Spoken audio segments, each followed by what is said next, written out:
Guys, I thought I'd give you a dashboard update.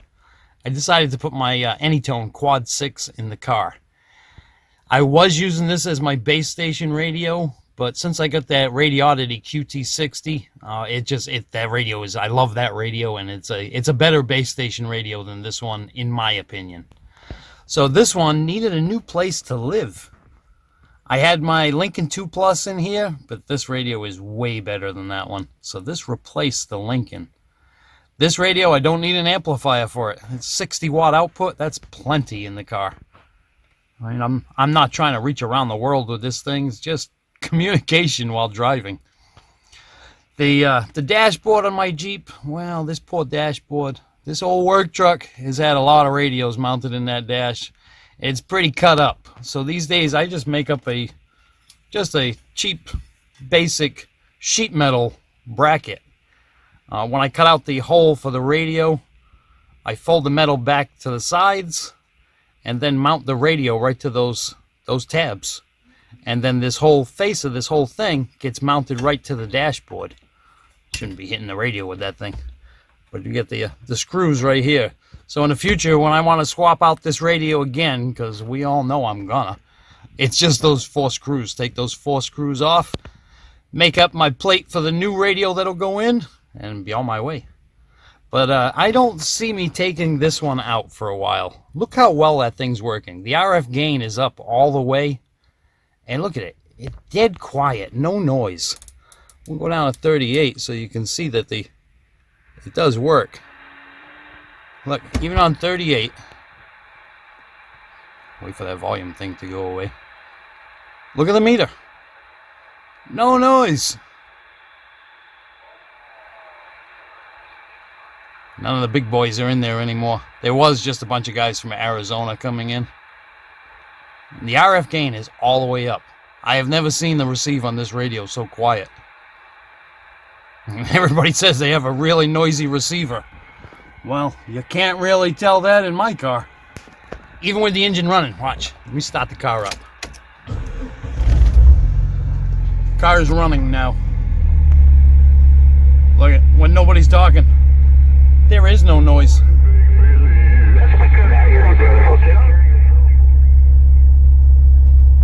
Isn't that awesome? Let me shut the car off because this thing is it's pretty loud. I got a performance muffler under there on my 4-cylinder Jeep. Alright, now I know some of you have already been thinking, that radio's gonna overheat in the dashboard. Well, remember what I told you. This is a work truck. I don't mind drilling, cutting, modifying. You notice that there's an AC vent right there to the side of the radio and an AC vent down below. Well, there's all kinds of ductwork in behind that radio.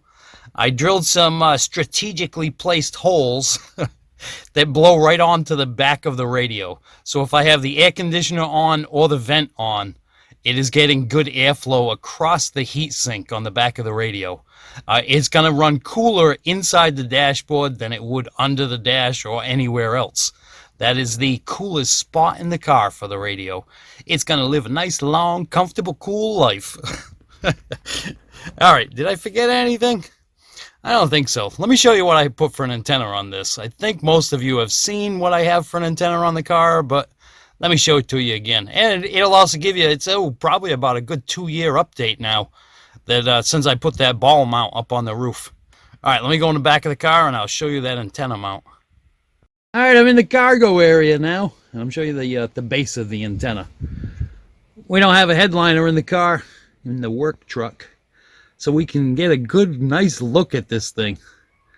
We can see that it's bonded well. I've got all 4 of those bolts that are tightened up to the body of the car with lock washes, and if you back those nuts off, you'll see that those lock washes, they dig right into the metal, so they get a good solid bite on good metal. And then I have each bolt connected to the others with wires.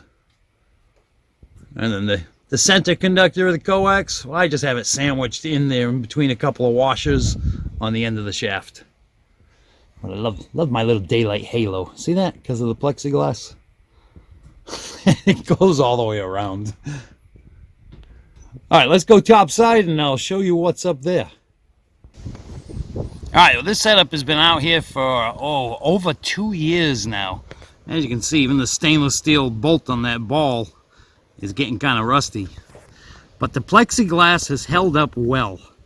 And we can see that the glue that I used to attach it to the roof, that glue is a little dried up and cracking a little underneath the plexiglass.